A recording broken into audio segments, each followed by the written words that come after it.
Welcome to Game Recognized Game. I'm Myles Turner, and I'm back with my co-host, Brianna Stewart. She's been holding it down. Your boy's been in Europe for the past 30 days during the offseason, but I'm back to it, man. I'm back stateside. What's up, Stewart? What have I been missing, man? Honestly, I feel like we've been missing it all. The Knicks won the championship. We didn't even talk about that. The Knicks won the championship. New York was crazy. Fireworks for like a week straight. My dog was not happy about it. But we're really happy for the Knicks. The World Cup is happening in New York.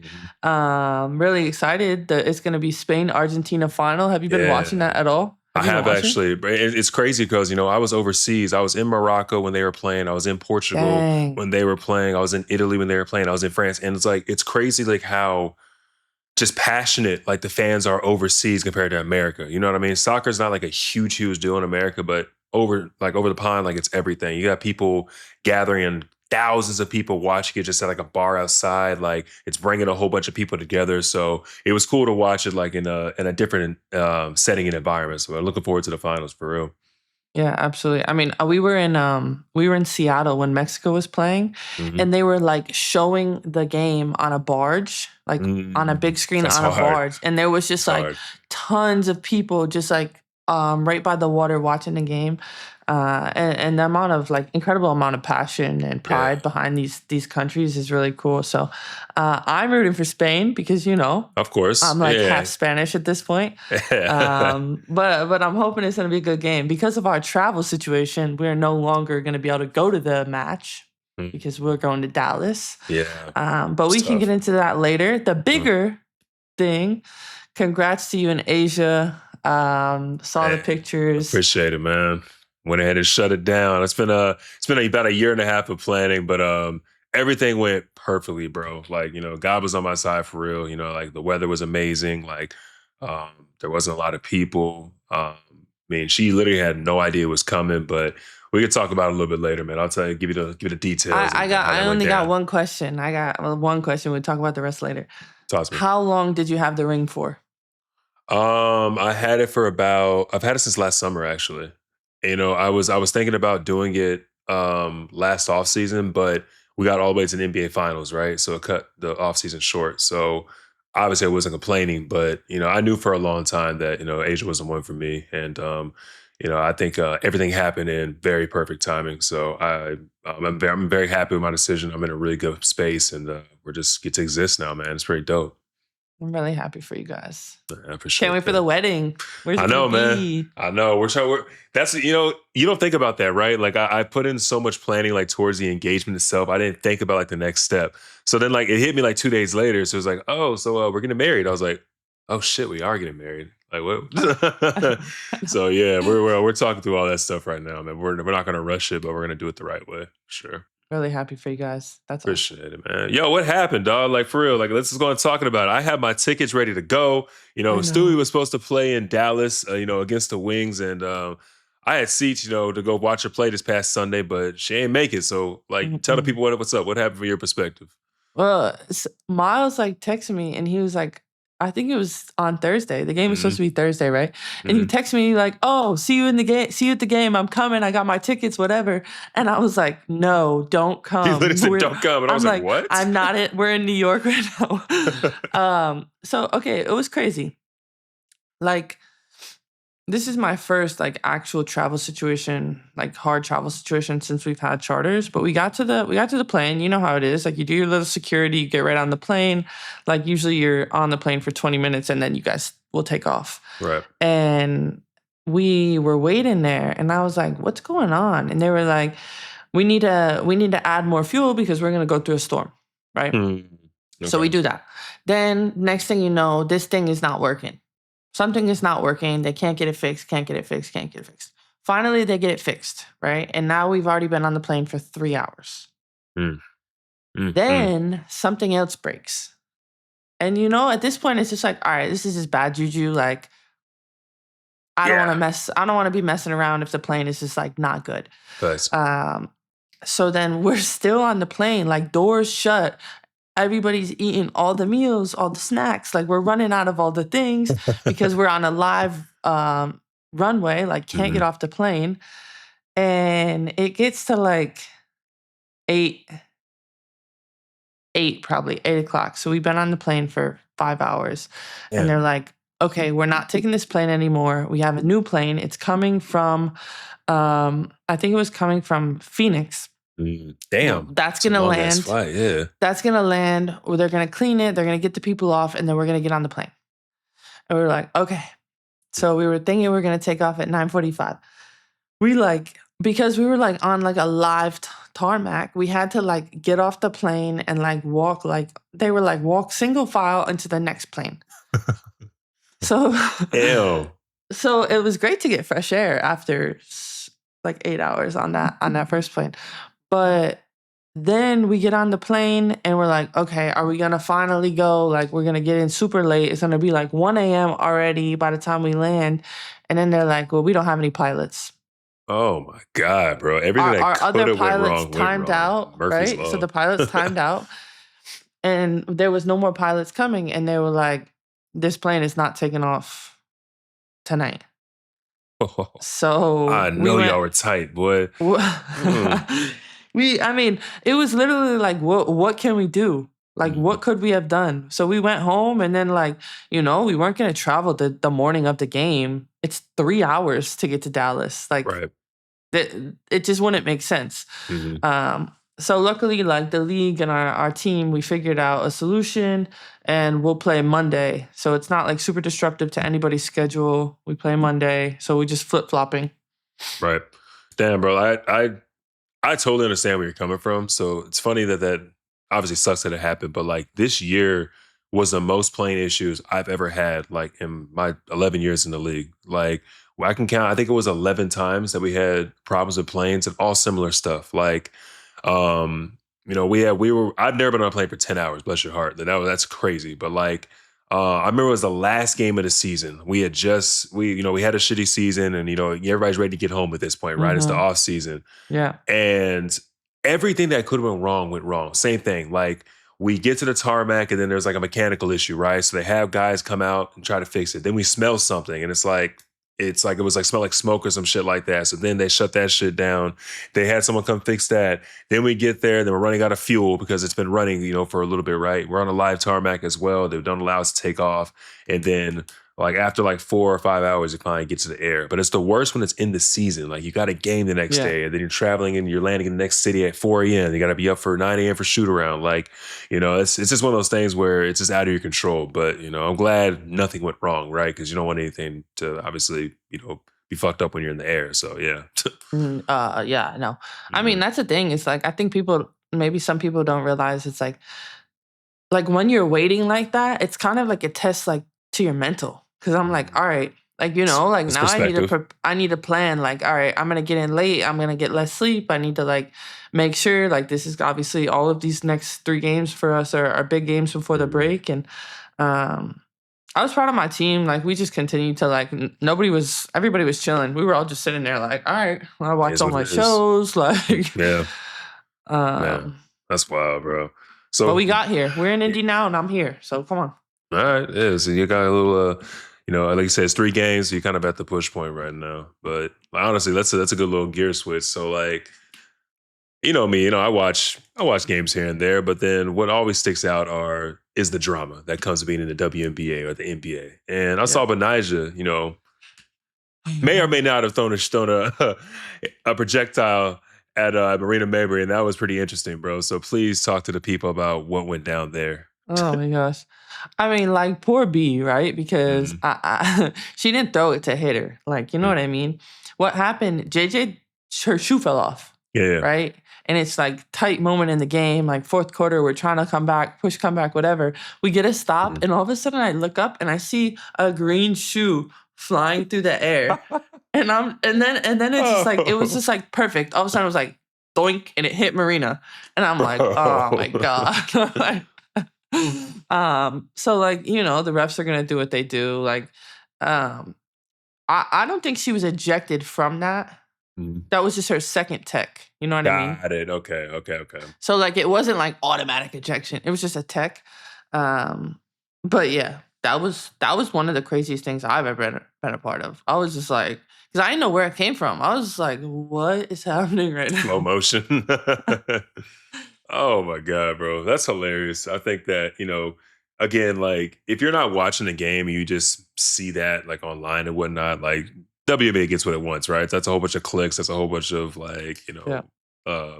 crazy shit. But I don't know, man. But again, I think that it just comes to the drama being the league. But on a higher note, All-Stars coming around, no break for you. You got your for the 8th time, 6th consecutive starter. Congratulations on making it. Just tell the people, like, I guess what it means to be such a consummate and consistent starter, because that's something that's not easy to do, at the highest level.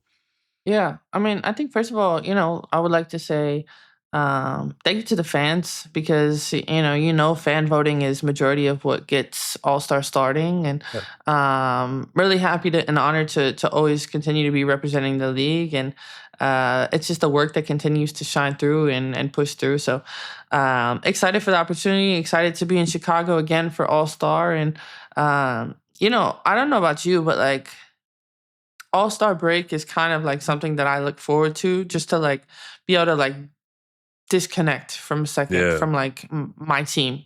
Not to say anything bad about my team, but like, you know what I mean? Like, I'm just tired of doing my Pilates, and I'm tired of doing my prep, and I'm tired of like, I just need like something to like shake it up for a second. Yeah. So I'm looking forward to it. It's going to be a fun weekend, jam-packed for sure. And listen, I got all my Huskies on the same team. So like, that's fire, bro. I saw Coop that. did a great job. She did a great job drafting us, and I'm really excited. Yeah, man, that's dope. I personally, love the festivities that come just with All-Star Weekend. Like yourself was saying, like you get in this routine, right? You see the same people every single day. You're seeing your teammates more than you're seeing your family, at some point. So like it's, it is just a good little reset. It's a good time for the fans. Chicago's a great host city too. I mean, it's awesome that you get to go there out there in the summertime. I was going to go, but one of my teammates is actually getting married, so I'm going to be at his wedding, next weekend. So.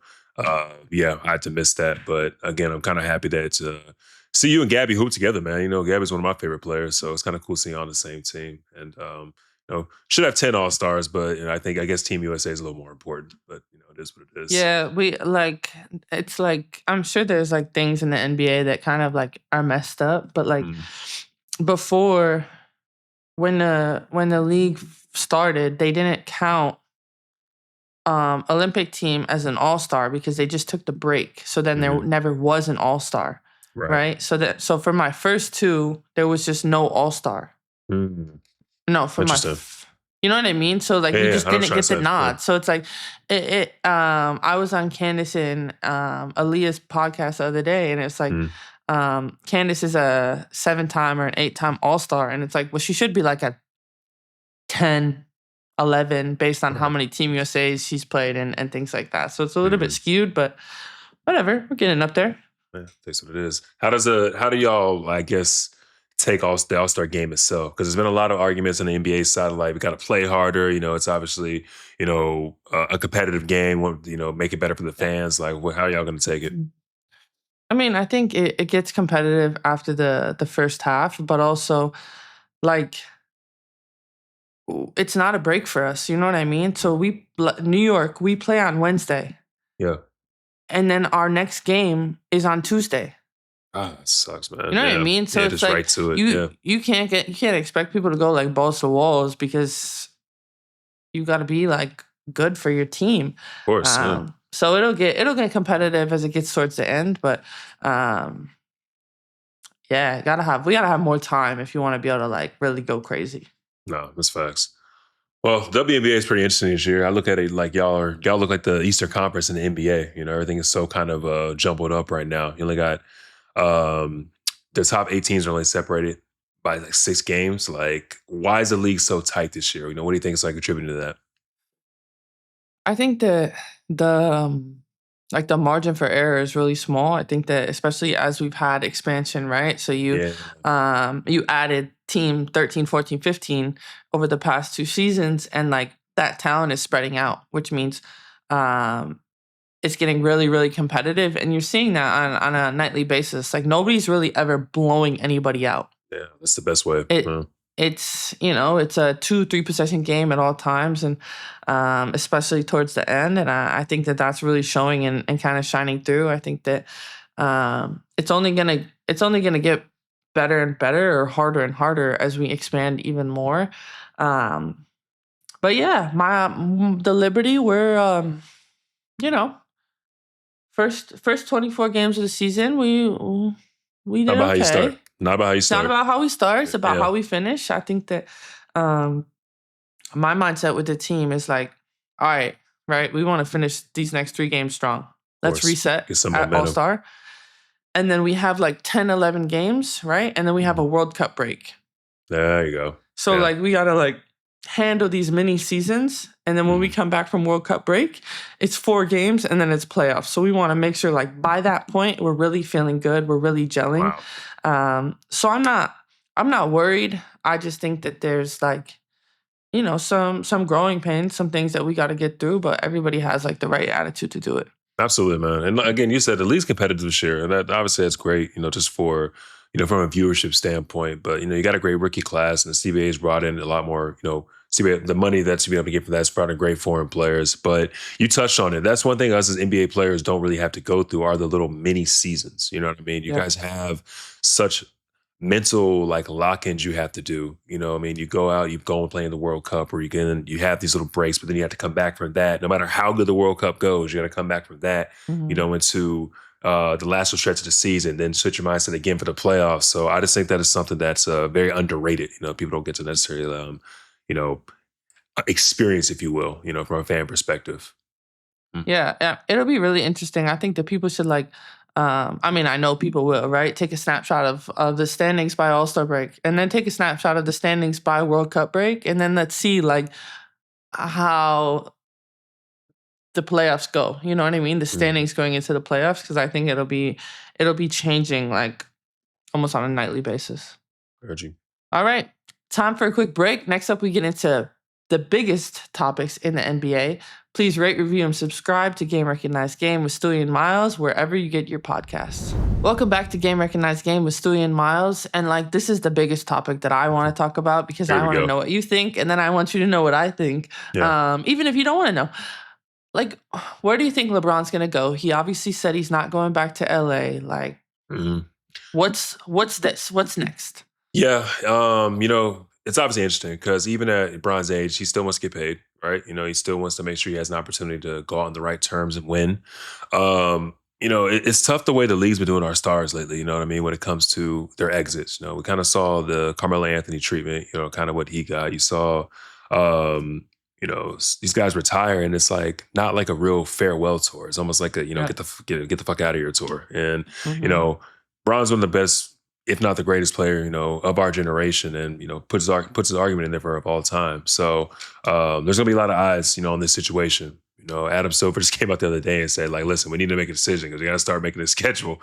He draws the most attention. So I think that for someone like himself, Cleveland makes sense. You go out, playing for your hometown team, you win a championship for that team. I think it's good for the league, personally, if he makes that move. My sleeper choice would be the Sixers, just because that's kind of getting like the most like, hype, if you will, where he kind of does have a chance to go out there and be competitive. But my pick is Cleveland. We'll see just see where we're at. What do you think? I don't know. I'm just like, again, you're going to go back again? Like, right. Get the Lance Stevenson treatment. That's funny. Honestly, I don't know. I think I'm getting like all caught up in it. I'm getting all caught up in everything. Like, I saw he was at Fanatics, and then he said, trust the process. So then I'm like, all right, are you going to 76ers? Then I saw like Pat Riley. Trolling, bro. He's Pat trolling. Riley said, we got another plane to land. So I'm like, all right, so you trying to get him in Miami again. I think Miami. I think he'll go back to Miami. Yeah, I see that. You're in South Beach. You get to kind of go out, kind of in the sunset and whatnot. It's not a bad destination whatsoever. I think that, again, you got to make the money work and whatnot.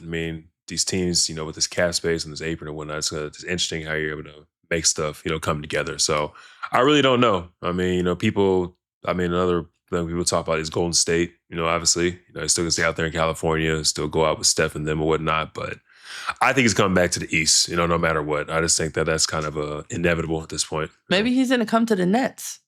To the Nets, the Brooklyn Nets. You think LeBron James going to the Brooklyn Nets? I don't know, because listen, really close for me. Like, I'll be able to appreciate his greatness, like live and in the flesh. So maybe, come on.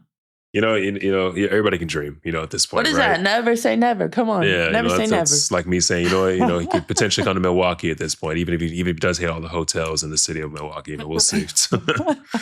All right, moving on. I know you just came back from like your world tour, but have you been able to kind of catch up on any summer league or watch the highlights? Like, what do you think about the rookies? Caleb Wilson, he seems to really be kind of the one that's going after it, and really, I think he's playing in all the games. Yeah, no, man, it's been fun. I think this is a really good draft class, off rip, just to let you know. I mean, like, I was bummed when Caleb Wilson didn't play at the end of the year last year. He like broke his thumb or something. Yeah. Because he was one of my favorite players to watch in college. He's got the right mentality. He's got the right frame, and he's a dog, man. He plays at he's playing at a really high level right now. So he's been fun to watch. I think Cameron Booth is as good as advertised. That's another, player's been solid over there in Memphis as well. I mean, AJ, DeBance has like star written all over him because I think he's been prepared for this level for a long time. So he's making it look easy. Darren Peterson over in Utah, I knew he was a scorer, but I didn't realize how efficient, he was, getting to his spots and whatnot. So he's been fun to watch. His game is smooth. Very much smooth, and he's taller than you think. I think he's like 6'4", 6'5", maybe might even be 6'6" at this point. I think he's a taller than like what he appears. Obviously our young point guard is playing really well. Braden Burris, he's playing at a high level. I watched him play in the March Madness last year, and I wasn't aware of just how talented he was. He plays bigger than what his frame is. I think he's only 20 years old, and I think he's going to be someone who can get real legitimate playing time, for us this season. I like the kid from Cleveland too, Malik Thomas. I think he's playing. I think he might be averaging the most points. I'm not sure if that's true or not, but I think he's playing like at a huge level. Another guy I really like, sleeper, might not watch him too much, is Graham Ike. He's playing over there. He's from Gonzaga. He's a big man. He's playing really well, over the West Coast. I think that he's someone that didn't get a chance to really get to shine through as much as he wanted through the draft. But, he went undrafted, and I think he's playing at an extremely high level, like on both ends of the floor. So it's been fun to watch him play over at Golden State. So, like, basically, like, question, because like you're not a lottery pick, you don't get drafted, right? You get asked to play summer league for a team. Yeah. You're now going there trying to get a training camp roster spot, right? Like, that's the main goal, is like, hey, I want to get picked up for training camp because then maybe I could be a two-way or whatever, right? Yeah, exactly. That's the thing. You go in there, and he's someone who he was a little bit older, when he played in college or whatnot. And the tough part is when you don't advance far in the NCAA tournament, like, guys don't get to see you play as much. Scouts watch you, but they don't get to see you play at that like high level, right? So you may not get the most out of that process as you would want to. So when you get to summer league and you do dominate, it's like, oh shit, okay, you know what? Maybe we give this kid a chance. We can sign to an Exhibit 10 deal, which is like a training camp deal, or we have 3 or 4 two-way spots that we potentially assign you to. So you are literally, fighting for your life, at that point. Yeah, every minute counts in the summer league, but then you show up, you work out the month and a half before summer league at the facility, then you get to training camp, you start playing pickup, and again, like, you give yourself an opportunity because, overseas is different on our side of things, right? The women go overseas and you get a huge opportunity to get some money and do your thing. Whereas us, it's like, obviously most of the money is here stateside, what I mean? Yeah. So I do think the undrafted route is obviously one of the harder ways to get it. But it's the most rewarding, if you will. Yeah, definitely. I mean, you can't say it's never been done. So I think that, like, for them, it's like there's plenty of undrafted players that have made names for themselves, and that's what they continue to kind of like strive after. Okay, the next thing, Wemby lost in the finals, and he was like, said, like, at one point he said he wasn't sure if he's going to come back. Well, he's coming back. He is coming back to San Antonio, and he took less money. Yeah, like. What's your thoughts on this? Is this helpful to bring in other star power? Maybe LeBron's going to go to San Antonio, or like, what would, in Wemby's situation? What would he be thinking?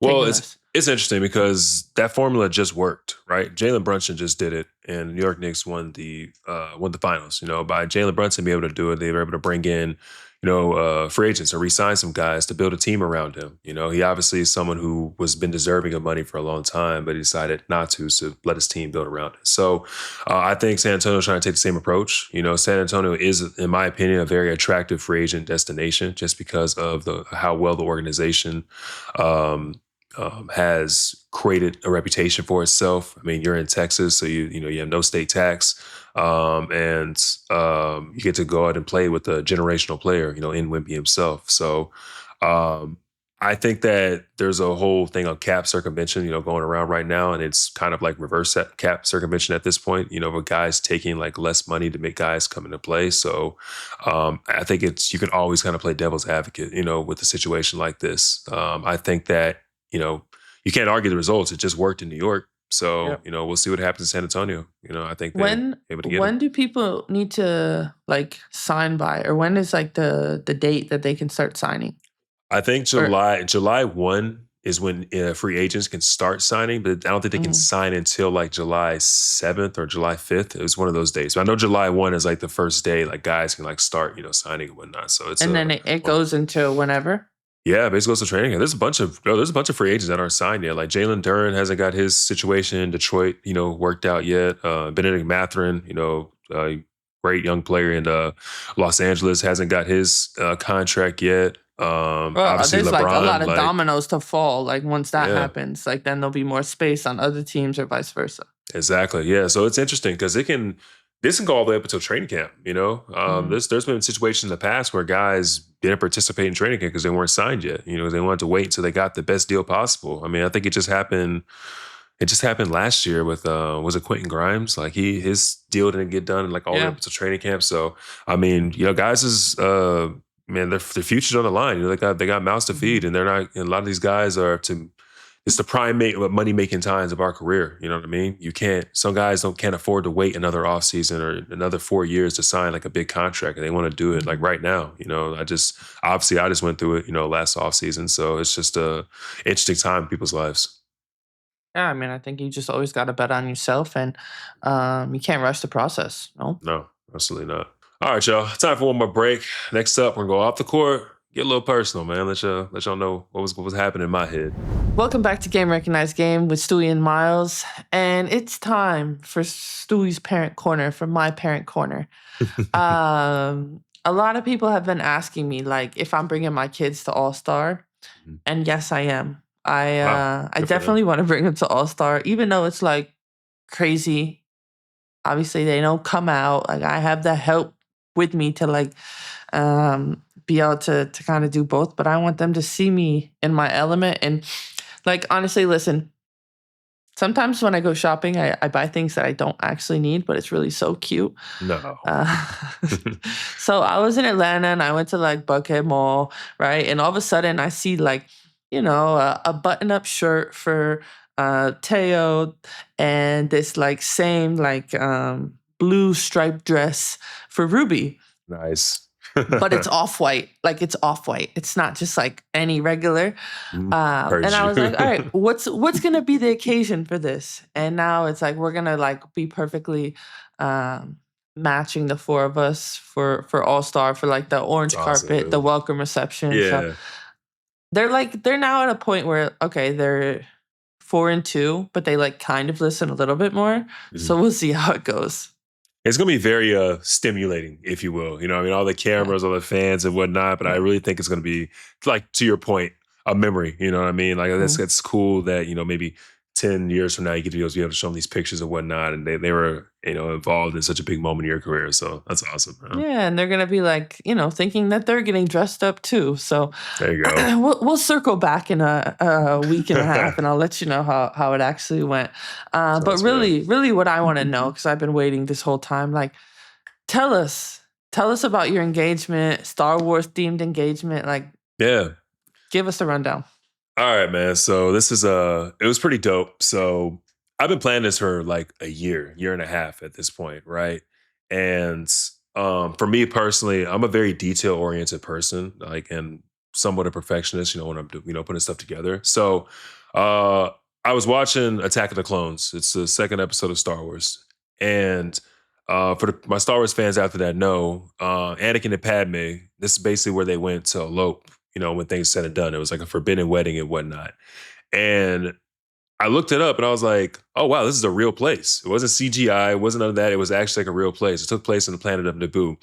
And there's a villa called Villa Balbianello. And it's a very historic villa. It's like been there since like the 1700s at this point, like, or don't fact check me on that, but like it's been around for quite some time, right? So it's a super, super, super like big tourist destination, right? They get like hundreds of thousands of people that visit to go there a year. So in my head, I was like thinking, I don't care how much money this costs. I'm going to rent out this villa to myself for us to have for at least 2 to 3 hours, right? So literally 8 months in advance, I rented out this villa, right? At this point, I'm at the mercy of the weather, of things going perfectly, water conditions for the boat, yada, yada, yada. Um, for whatever reason, there's an unprecedented heat wave going on in Europe, right? Yeah. So that was probably the only like challenging factor, if you will. But the details are everything to me, right? So when I got there, I told them, listen, I want a symphony orchestra hiding like in the villa itself behind everybody. And whenever I get down on one knee, we're gonna walk up there and the symphony orchestra is gonna play like 3 or 4 of our favorite songs. So that was a cool little detail, little caveat that I was able to do. And how I was able to hide it from her was I went all in on the Star Wars like nerding out stuff. I said, babe, this is someplace I've wanted to go my entire life. They filmed Star Wars here. They filmed James Bond here. Like, I'm going to get a tour guide for us. And we're going to go through and like walk through the entire villa. And she's going to tell us all the historical parts of it and whatnot, right? Yeah. So I got with the tour guide. I was like, yo, listen, I want you to walk us to this very like scenic point, right? There's a point at the villa where the mountains and the ocean kind of meet. I love the mountains. I've always been a mountain or a beach kind of guy, and she loves the water. So there's a point where the two kind of intersect. And if you look at the mountains themselves, they're like lush and they're green. In order for the mountains to thrive, they need water. So like she's been in my life, she's been someone who's literally been able to water my garden, be able to make me thrive in everything that I do. And I was able to kind of capture that in a very picturesque moment. So the villa itself was beautiful. I wasn't nervous. I was just anxious. You know what I mean? Like I was You really weren't cool, able to like collected. enjoy it like the Star Wars part that Nah, you bro. wanted to, right? Not really, bro. Like I was able to, put some stuff together and have fun with it. But, for me, I was just really ready to get it done, right? Because the entire day we had boated over from the hotel. And obviously it's all I'm thinking about and whatnot. And we finally get there. And at this point, I'm like, okay, damn, it's game time, right? Funny, a couple like little things that went down. So I told the tour guide, I said, yo, listen, I need you to give me a keyword. Like you're gonna be talking about something, and when I hear this word, I think the word was like exclusive. Once I hear that word, I know it's time. So I had my security guard with me, right? And I had he had the ring. I didn't have the ring in my pocket. So there was a couple things that were kind of giving it away, right? So we started the tour and we went upstairs and there was this fucking cameraman, bro. He was trying to hide behind a bush. And we get upstairs and we look out the window and there's this random guy in a bush. So she's like, that's weird.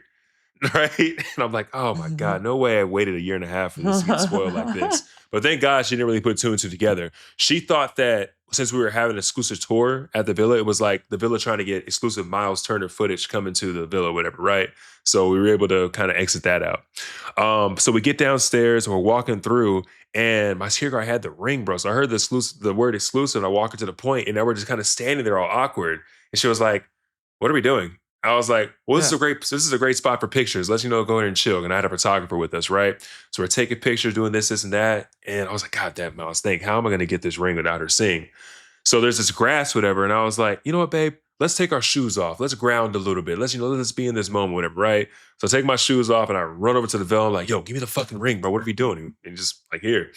So I get out there, then, obviously, I say all the things that I wanted to say. I didn't have any speech like pre-written. I just kind of spoke from the heart, whatever, right? And the scene was perfect, bro. The weather was perfect. Like, obviously, she didn't see it coming at all. And yeah, I got down the ring. I got down on the knee, put the ring on the wrong finger at first. And then, say everything I needed to say. And it was just a very amazing and beautiful time. It came together really nice. And again, I think she's very appreciative of just all the detail and the plan that went into it, because it was really just a dream day. And then it was actually cool. It actually intersected on a day that was like in Lake Como, there's this day where they commemorate their history. It's basically their July 4th. So at nighttime, we went to a really nice dinner overlooking like everything. And right straight from the dinner, we boated over to this island and we watched a whole fireworks show. And it was one of the best shows I've ever seen. So it was a dream day came together, and a really cool moment for my family and ourselves. That's amazing and like so detail oriented. I think like, she's gotta obviously be ecstatic, but like you said, super appreciative of like you thought through almost everything that could possibly be done. And like this was pretty early in your trip, no? Yeah, it was like the beginning of it was like the 8th or 9th day of the trip. Yeah. Oh, so then you got to have like a fiance trip. Like a celebration trip. It was awesome, man, bro. It was literally just, it was that too, bro. I was kept calling her my girlfriend. And I was like, oh, wait, shit, she's my fiance, right? And we go to different destinations and people are so happy for us. They see the ring, and we got treated with like, mad respect everywhere we were going. And again, man, it was awesome, bro. Like I could sit here and try to talk about it and talk you through it, but it was just such a magical moment that like words can't describe, It was awesome. Yeah. It's something that you guys will both remember forever. But Nice. like I said before, really, really happy for you. I think that when you find your person, you don't want to let them go. And you knew Asia was your one. And excited to see like what continues to come from the both of you. And I'll be waiting for my wedding invitation in the mail. You already know, bro. You already know. We just do a live podcast at the wedding. At the wedding reception? Hell no. They gotta be. Go on. Everything you said is gonna be cut. That's great. Oh man, bro. I'm glad to be back, man. For real. Like I was able to enjoy it at a time, but I was looking forward to kind of getting back and just get back to the pod, rapping, and it's gonna be a good rest of the off season, the rest of the season for you, man. So yeah, we're back at it. Yeah, we're back. Thanks for checking us out, y'all. Please rate, review, and subscribe to Game Recognized Game. See y'all next time.